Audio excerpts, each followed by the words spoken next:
I just turned 26 today, and I don't have a job. I'm single, and there's so many things that I want to do that I just haven't done yet. I don't have certain things figured out. Like certain things that I believe I should have figured out by now, I don't have them figured out, and that's just fuel for me feeling behind on pretty much everything. And even though there are things that I have managed to do that I never thought I'd do, those don't really silence the whispers that tell me that I'm not doing enough or that I'm not enough.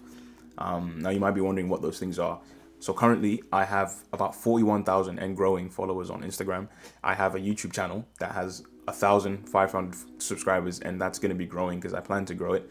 I lost 70 pounds to get my dream physique. And I actually have 2 degrees, a bachelor's and a master's degree. And I don't say any of this to actually brag. I'm saying this because I got all those things, or I was doing all those things in some sort of pursuit of excellence or some pursuit of satisfaction.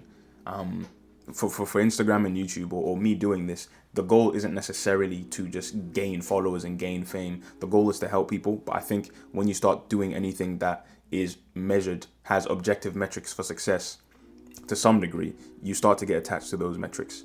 If numbers reflect how well you're doing, you're going to focus on those things. And I think it only adds to you feeling even more behind.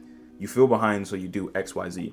Then, as you do XYZ, because you're not at the pinnacle of XYZ, you start to feel even more behind. So your attempts to not feel behind has led you to feel even more behind. And it's such a strange thing, because the moment you start to pursue new things, you put yourself in this new category of people who are pursuing that thing. Not many people are trying to be content creators, or rather, a lot of people are trying to be content creators. But in terms of the percentage of the world, or even the percentage, even worse, quote unquote, the percentage of people in your local circle, not many people are trying to actually fully pursue it and have been pursuing it. I've been doing it for about 2 to 3 years, like actually now, and there's so many ups and downs. There's so many things that I've learned, and it's just a never-ending sort of grind.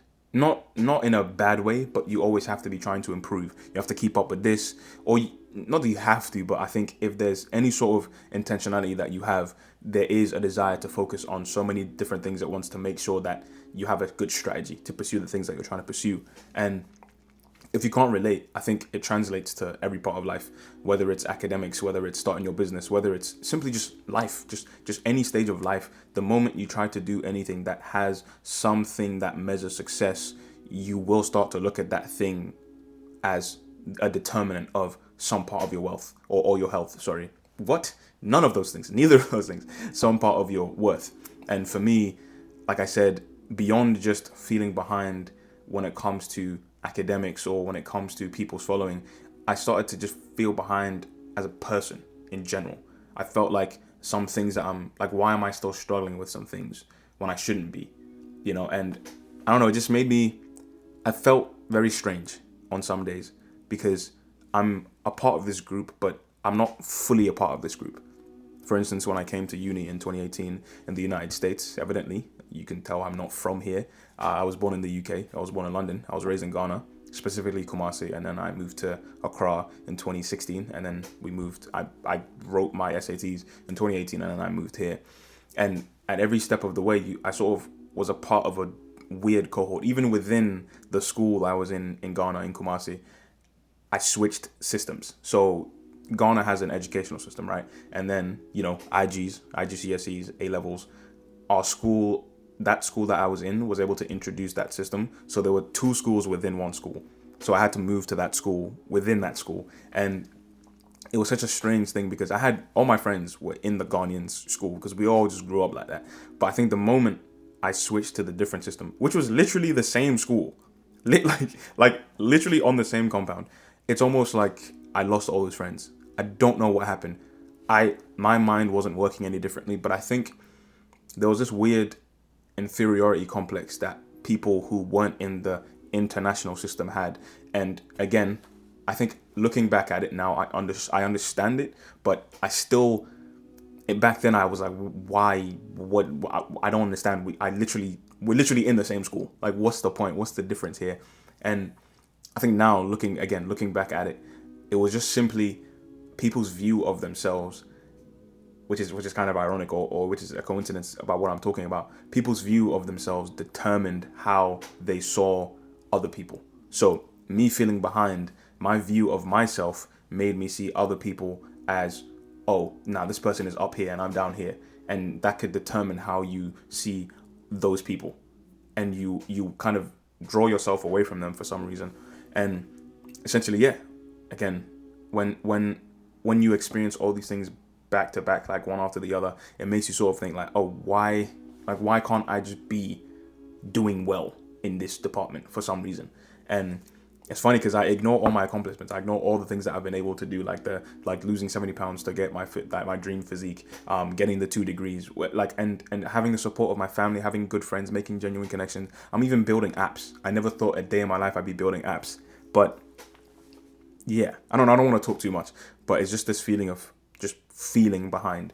And I heard a question recently which actually just changed my entire view on it. And it was by Francis Chan or Chen. He's a pastor, a preacher. And he asked the congregation a question. He said, what was Jesus doing at 26?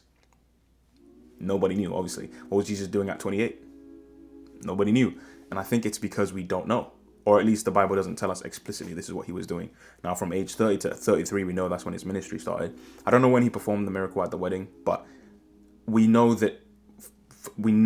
for a fact that 30 to 33, that's when his ministry was booming. You know, he was doing it. And I think, long story short, we see that Jesus didn't attach an age to his assignment. He didn't attach a date to his destiny. He knew there was something he had to do, and before he had to do that thing, he was working diligently in whatever role he was in. So that's what I'm kind of taking away from this, is that regardless of me feeling behind or feeling like I'm up to date on something, I think being diligent with where I am and what I have and saying, okay, I'm in this current situation. What can I do about where I am right now to make sure that I get somewhere that I want to be? And if I don't get there, I shouldn't now start seeing myself as less than because I haven't gotten there. It's crazy to start discounting or about to quit your journey when you're setting off to that destination. Oh, I haven't gone to my destination yet, so I'm gonna quit. That doesn't make any sense. It's so silly. And I think this year, my mindset, I still feel behind, but I think I'm gonna try and remember that every time. If the Saviour of the world didn't think that, oh, I have to be this at this thing, and even people's perspectives, or people projected their perspectives onto him, the view that they had of the Messiah was like, he's coming with a sword and a horse and a battalion of angels to decimate the enemy. That's not how he came. So to me, these feelings of feeling behind come not only from a societal expectation, but also a self-imposed expectation. Also probably influenced by society in general. But yeah, I don't know if you're feeling behind, if as whatever age you are, I just want to remind you, or just ask you to think about that if the people that we look up to, look at the ages that they were when they accomplished what they accomplished. I don't think the feeling of that feeling behind goes away, but I think whenever you feel that, just use it to your advantage. Use it and think, okay, you know what, I feel behind, therefore I'm going to keep going until at least I finish what I started. There's a destination I want to get to. If I quit now, I literally won't get to the destination. If I'm worried that I won't get to the destination because I haven't gotten there yet, and I quit, then I'm gonna make sure that I don't get to that destination. I don't know if this makes any sense. Again, this is episode 3 of Ramblings of a Tortured Mind. This one is relatively short because my battery's about to die. But yeah, I really hope I wanted to get through a lot of different things. But I think the long and short of what I'm saying is that if you're watching this and you feel behind, or if you feel like you're not doing enough, I think you can feel that way, and I'll likely keep feeling that way. But I think there's 2 things. Number 1, feelings are temporary. They can change. I literally spoke to my dad yesterday, and I felt like I was on top of the world because he was just telling me the story of my birth. And I was like, wow, that's impressive. If you guys want to know, I'll let you know at a later date. But yeah, number 1, feelings are temporary. And number 2, I think just feeling that way shouldn't dictate how you act. We don't always act on every feeling we have. If you feel angry and you feel like you want to punch someone, you're not going to immediately do it just because you feel like it. So yeah, let that be a lesson. I'm going to let that be a lesson to myself, a note to self, that if the Saviour of the world didn't let an age see how he saw his assignment, or a date dictate how he saw his destiny, I'm not going to let my age dictate where I should be. I think I can have expectations and have standards for myself, but I shouldn't see myself as worth less, or see myself or appraise myself any lower simply because I haven't done something, because I'm not what I do. I just am who I was made to be in the image of God. If you're watching this, whether you're a Christian or not, I just want you to keep that in mind and be encouraged. In this moment, I'm encouraged, and I want to encourage you. Tomorrow, I might sound completely different. Tomorrow, I might feel different. But again, it's remembering that, oh shoot, feelings are temporary. And if I feel this way, I'm going to do the very thing that it seems I need to do, but it's still going to make me feel that type of way, to make sure I get to a place where I don't feel that way, or I feel that way less, or rather, I respond to that feeling less. This is where we just get into ramblings. I feel like I'm trying to extend this way past where it should be, but this battery is still going. I feel like the Lord is allowing me to speak, but I think the moment I say Godspeed is going to end. But yeah, thank you for watching. If this blessed you or helped you in any way, I don't even know if anyone's going to watch this, but I'll watch this a few years in the future and be like, oh, I was really thinking like this. I posted a video on Instagram. It seems to be doing well. People are saying happy birthday. I like that. But again, friendly reminder, just ask yourself, if the Savior of the world didn't attach a date to his destiny, if the Savior of the world didn't attach an age to his assignment, why should we? Thank you for watching Ramblings of a Tortured Mind, episode 3. And as always, Godspeed. Okay, cool. I don't know. I don't know if this camera is gonna die anytime soon, so I'm just gonna keep rambling.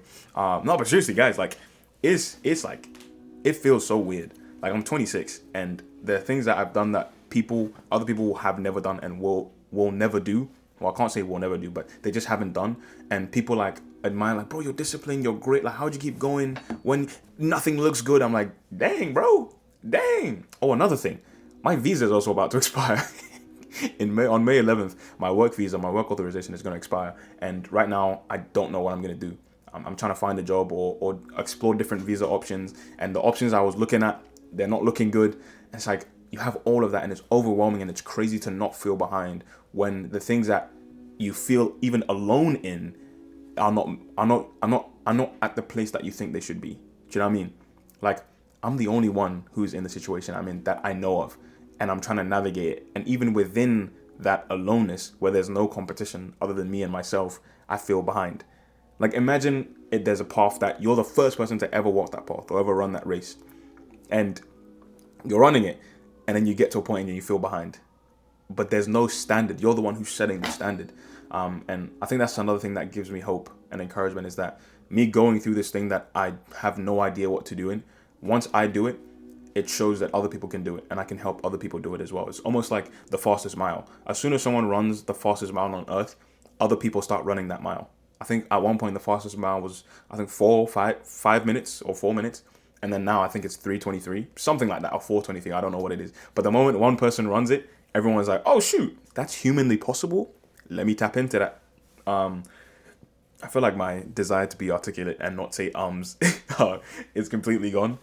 But yesterday in the moment, it was evening, and I was feeling very heavy before my father called me. And I think getting that encouragement from him definitely brightened me up a bit. So I'm not able to deliver how I truly felt in the moment. But when I say I was absolutely devastated, and I think the day that this wears off a little bit, the feelings wear off, I'm going to have that feeling again. And perhaps I'll try and re-record this episode or speak more from the heart and speak more on multiple things at once. But so far, my past 2 episodes have had 3 views. I have been 2 of them. And one of my friends has been the other. And I appreciate you so much. Ooch, if you're watching this, I appreciate you.